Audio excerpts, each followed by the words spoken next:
Здравствуйте, уважаемые коллеги, вас приветствует Мир Моделей, меня зовут Павел. Сегодня мы делаем экскурс. Пришла интересная новинка в 35-м масштабе от компании «Звезда». Это самоходная установка истребитель танков «Фердинанд». Каталожный номер 3653. Значит, самоходка очень известная. Массовое применение этой самоходки было на Курской дуге. Потом до конца войны машины были переброшены в Италию. Несколько машин закончили свой путь в Берлине. Уже некоторое время назад мы рассказывали про танк «Тигра» Фердинанда Порше. Машина в серийное производство не пошла. Был выбран в качестве прототипа, использовался именно хеншелевский «Тигр». А вот корпуса и также низ, грубо говоря, корпуса был использован для того, чтобы установить очень мощное 88 мм орудие ПАК-43 на это шасси. И получился вот такой вот истребитель танков, самоходная установка «Фердинанд».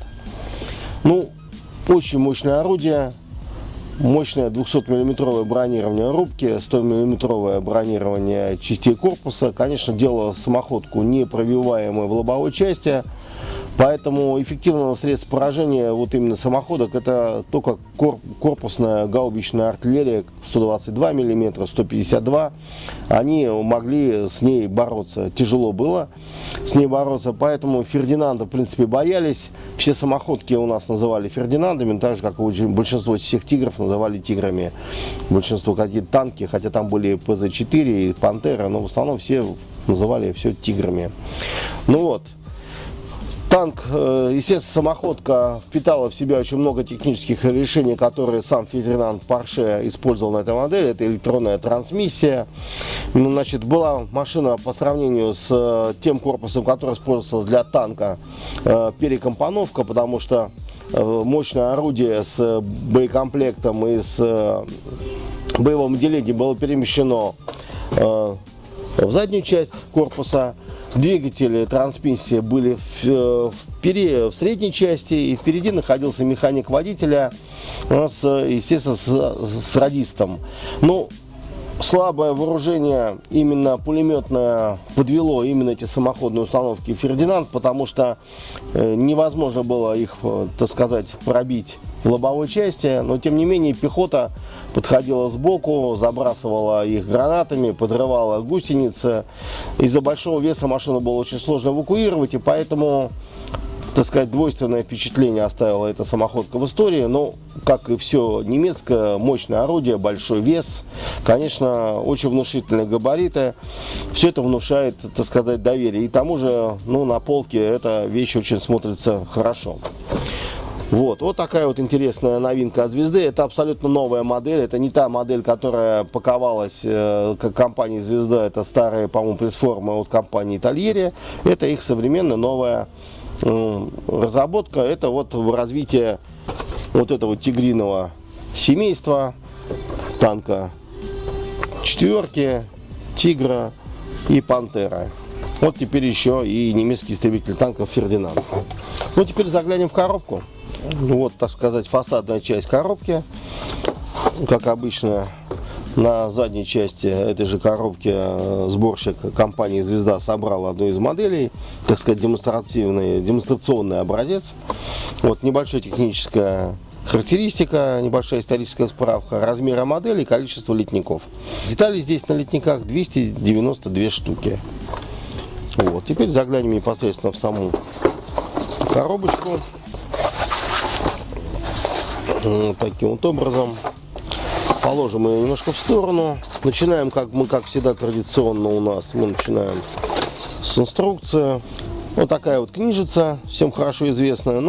Обычно «Звезда» предлагает в двух вариантах. Здесь один вариант.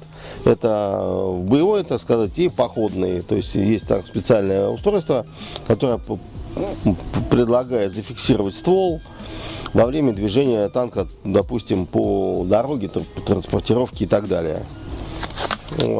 Традиционно для компании «Звезда» здесь перечисление литниковых рамок. Дальше порядок сборки. На нем я останавливаться подробно не буду. Здесь все как бы понятно. Вот. Вот таким вот образом. Ну и здесь схема окраски. И здесь машины на как раз на Курскую дугу. Вот. 501 и 123 612 бортовые номера машины. Вот такая вот ванна корпуса. Сразу же вызывает вопросы именно вот эта вот, грубо говоря, вот часть. Ну, я думаю, что потом постепенно на форумах можно будет выяснить, зачем это. Ну, вот такая вот впервые, ну, очень удивляет, потому что все вспоминают компанию Tamiya. У нее первые модели были вот именно с такими вот прорезями. Ну, сам господин Tamiya говорил, что это для установки сюда электрического двигателя и двух батареек 343 элемент. А тут сюда шли проводки к, допустим, пульту управления простейшему. Ну, здесь вот такое вот отверстие. Ну, может быть, технологически это точно. Я вот могу сказать одно, что я вот скажу честно, не знаю. Есть любители, которые нажимают на клавиатуру и все знают, они, естественно, меня поправят. Они, я уверен, знают, зачем вот это вот отверстие, наверное, под какой-то лист и так далее. Вот. Потом у нас идет два вот таких вот. Это у нас ходовая часть, ведущие колеса. Ну, знаменитая их продольная торсионная подвеска, не поперечная, а вот именно продольная, которая вызывала множество нареканий и споров. Ну вот, очень была тяжела в техническом плане по сборке, поэтому вызывала сложности. Вот. Характерный элемент. Вот, ходовые, вот ведущие звездочки, ленивец и ведущее колесо. Также проушины для буксирных тросов. Ну, тут пошли уже большие литники. Это у нас уже идет надгусеничные полки, вертикальный верхний лист они и лобовая часть корпуса, часть с решетками моторного отделения. Вот. Ну и щиток, который ставится над орудием. Вот непосредственно установка, шаровая установка, это непосредственно самого орудия. Вот. Элементы корпуса.